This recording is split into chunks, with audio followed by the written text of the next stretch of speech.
One major method used by the British in acquiring territories in Africa before the colonial period and even during the colonial period was the use of company rule system. The use of company rule system. Please, if you're watching us for the very first time, please subscribe to our channel. Click on the notification icon so that anytime we drop a new content, you will be one of the earliest persons to be notified. Please like our presentation, and we as well appreciate your comment, because your comment and your like will help us to understand where we are going and where we are coming from. At the same time, we appreciate it if you share our content. The use of company rule system by the British played very important role towards the British establishment of control in some areas in Africa. This method was used mainly by the British, although in one or two, in very few cases, I think the German made the use of it, but the British were actually the masters in the use of this method. The British used this method by granting charters to some of their companies operating in Africa. The companies had the right to go into treaties with African chiefs and rulers on behalf of the home government in Britain. The two major places where this system was used by the British were the Bugandan area and the Nigerian area. The Bugandan area and the Nigerian area. In these two instances, the companies in question, which were established and owned by British subjects, were given the authority to rule these territories on behalf of the British. In the Bugandan area, the British company, or the British citizens' own company, called the British East African Company, was operational on behalf of the British government. This company was set up in 1886 by Sir Williams Mackensen. Sir Williams offered to trade in the British sphere of influence in the region. Sir Williams offered to trade in the British sphere of influence in the region. This was because the Germans were already operational in the area before the British East African Company came into operation in that area. As a matter of fact, the British East African Company was a detachment from a British company that was already operating in the Indian region.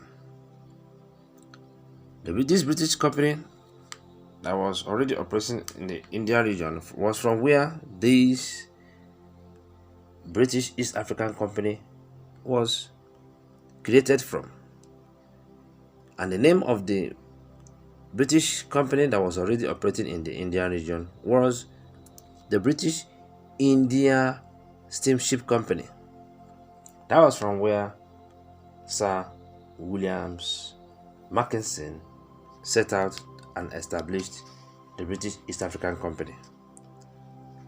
Williams Mackensen was part of the British Indian Steamship Company. Having established this company in the East African region, precisely in the Bugandan area. The activities of this British East African Company tend to come in contrast with the Germans who were already operating in that region. Already, a German man called Dr. Karl Peters had already founded a society for Germany colonization in 1884 in the region. Dr. Karl made Zanzibar his headquarters, from where he started negotiating and signing treaties with some African chiefs in the region, and as well on behalf of Germany. Sir William Mackensen, on the other hand, sought the British government approval, and his company was granted a royal charter. The royal charter here was a kind of authority from the home government, the British government, giving Sir William Mackensen the power to administer that area on behalf of the British. His company, having acquired this charter from the British government, was renamed from the British East African Company to the Imperial British East African Company. The Imperial Charter was responsible for the change of name. Well, in this operation, the Imperial British East African Company, belonging to Sir William Mackensen and other British citizens that were part of the company, started working towards establishing British influence in the Bugandan area. As I said earlier, this came in contrast with the intentions of the Germans. The Germans were already operational and we are already making serious progress. In order to cut short, or in order to avoid conflict with the Germans, the British sought for an agreement with the Germans. In that agreement, the British offered the Germans a very important island which the Germans seriously desired. That was an island called Heligoland. Heligoland was an island situated in the North Sea. Prior to this time, the Germans were seriously looking for how to control that island because they wanted to use that island as a means of strengthening their naval force, and as well for them to be effectively operate within that region. With this agreement between Germany and Britain, the Germans turned their back against all the treaties they signed in the Bugandan area, thus opening up Buganda for the British control. The chiefs that signed agreement with the Germans were left on their own, or they were left on the determinations of the British. The British went ahead to establish firm control in the Bugandan area. The same thing also was experienced in the Nigerian area, precisely in the Niger Data part of the present-day Nigeria. The British gave charter to another British-owned company called the Royal Niger Company. This company owed much of its existence to the effort of a young engineer officer in the British Army called Captain George Goddard Tubman. Captain George Goddard Tubman. He arrived in the Niger Data area In 1877, Tabangode came in pursuit of trading interests in the oil river and later started developing the idea of carving out territories in West Africa for the British government. At this time, there was a serious competition among European firms in the area. This serious competition was highly intense. Tabangode reasoned that a stronger British firm, through amalgamation of all British companies, will strengthen the influence and control of Britain in the area. So for this reason, he approached all the British-owned companies, all the British citizens-owned companies, and requested for a merger. These companies he approached were the West African Company, Messrs. Miller Brothers and Co. The next one was the Central African Trading Company, and as well James Pinnock and Co. In 1879, Tabangode succeeded through persuasion to unite all these British companies, and they all came together and took a name called the National African Company. Having acquired this unity, the National African Company started working towards making stronger impact in the Niger Data region. They signed some treaties with some rulers, African rulers in this region.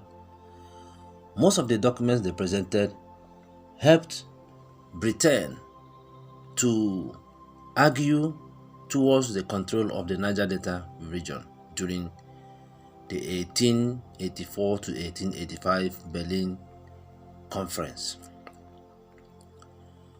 Britain used the materials and information gathered by the National African Company to lay claims to a large part of the Nigerian area, not only in the Niger Delta part of the Nigerian area. Well, having laid claim to it, Tabangode embarked on massive treaty makings. He went ahead to sign more treaties with other African chiefs, and had this that by 1886 a lot over 30 African chiefs had signed treaty of protection with Tabangode.